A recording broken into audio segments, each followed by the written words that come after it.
స్వాగతం.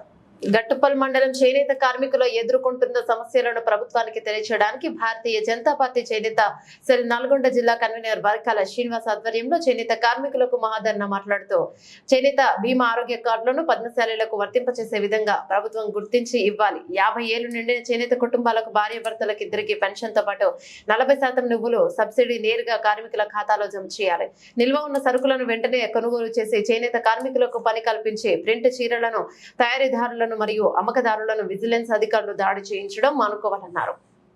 ప్రఖ్యాతులు పట్టు వస్త్రాల నేత కళాకారులను నేటి ప్రభుత్వం నీరుగారుస్తున్న తరుణంలో తక్షణమే విరమింప చేసుకోవాలని నేత కార్మికులు ఆకలితో అనేక మంది చనిపోతున్నప్పటికీ నిమ్మకు నీరెత్తకుండా ప్రభుత్వం నిర్వహిస్తుందని తెలిపారు. కార్యక్రమంలో ముఖ్య అతిథులుగా ఓబీసీ మోర్చా రాష్ట్ర మాజీ అధ్యక్షులు అలే భాస్కర్, జిల్లా అధ్యక్షుడు నాగం వర్షిత్ రెడ్డి, ఓబీసీ మోర్చా ఉపాధ్యక్షుడు కంపె దుర్గయ్య, మండల అధ్యక్షుడు రావుల ఎల్లప్ప, చేనేత కార్మికులు జిల్లా మండల నాయకులు మరియు బూత్ అధ్యక్షులు కార్యకర్తలు పాల్గొన్నారు. కార్మికులకు ఇక్కడ విచ్చేసిన మరి ప్రతి ఒక్కరికి కూడా పేరు పేరున ధన్యవాదాలు చెప్పుకుంటా ఉన్నాను. ముఖ్యంగా శ్రీ నామాన్య నరసింహ మరి ఎంతో కష్టపడి మరి పోగు తయారు చేసి ఎంతో కష్టపడి మరి చీరలు నేస్తే మరి అవి కొనుగోలు చేయక కట్టలు బుట్టలుగా మరి అవి గోదాములలో పడి ఉండి వాళ్ళకు వృత్తికి పని లేక మరి ఈరోజు రోడ్డు మీద పడే పరిస్థితికి వచ్చింది. ఎందుకంటే అన్నం పెట్టేది రైతైనా మన శరీరాన్ని కాపాడేది చేనేత అన్నలే. ఎందుకంటే వాళ్ళు శ్రమకు ఫలితంగా మరి ఇప్పుడున్న రాష్ట్ర ప్రభుత్వాలు కూడా గుర్తించి వారికి కూడా ఒక బీమాగా తయారు చేసి వాళ్ళకు నిధులు ఇవ్వాలని కోరుకుంటా ఉన్నాం.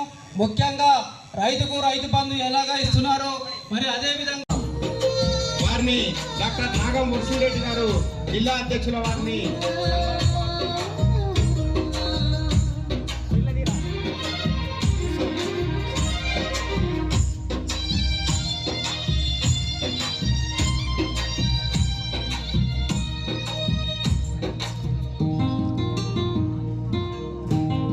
అదేవిధంగా శ్రీ చెర్పల్లి వెంకటేశ్వర గారిని వేదిక వద్దకు రావాల్సిందిగా కోరుచున్నాం. వారిని జిల్లా చేనేత కన్వీనర్ శ్రీ వర్కాల శ్రీనివాస్ గారు సన్మానించవలసిందిగా కోరుచున్నాం.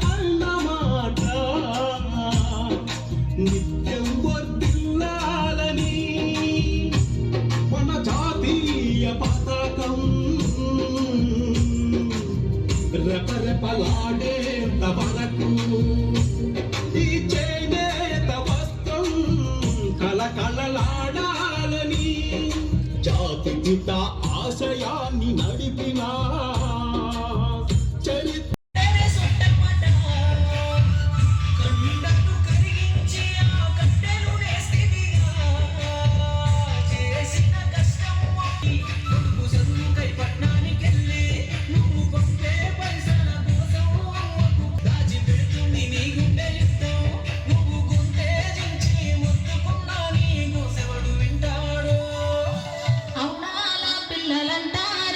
సమస్యని ఎప్పుడైనా ఒక ఊరుతో స్టార్ట్ చేసిన తర్వాత, ఒక సమస్యని ఎప్పుడైనా ఊరు సమస్యని పరిష్కరించిన తర్వాత మండల సమస్య వస్తుంది. మండల సమస్య తర్వాత నగర సమస్య.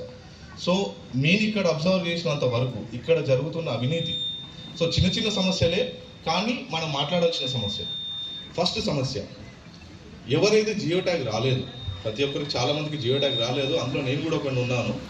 దానికి కారణం ఏంటంటే ఈ జౌలి శాఖకు సంబంధించిన అధికారులకి మన ఊర్లోనే ఇక్కడనే ఉన్న గట్టుపల్లిలోనే ఎవరో ఇద్దరు ఉన్నారు. వాళ్ళకి బ్రోకర్లా పనిచేయడం జరుగుతుంది.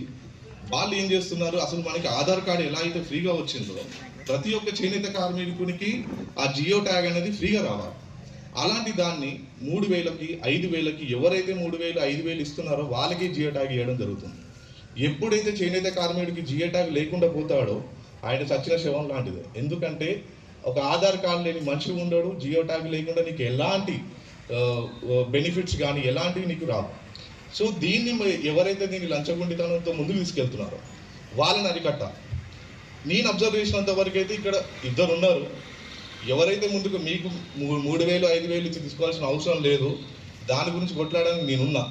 ఎవరైనా ఇచ్చినారని మీకు అనిపిస్తే నాకు చెప్పండి, పోదాం అడుగుదాం. నీ 3000 నీకు వస్తే 3000 మనకు జోక్ కాదు.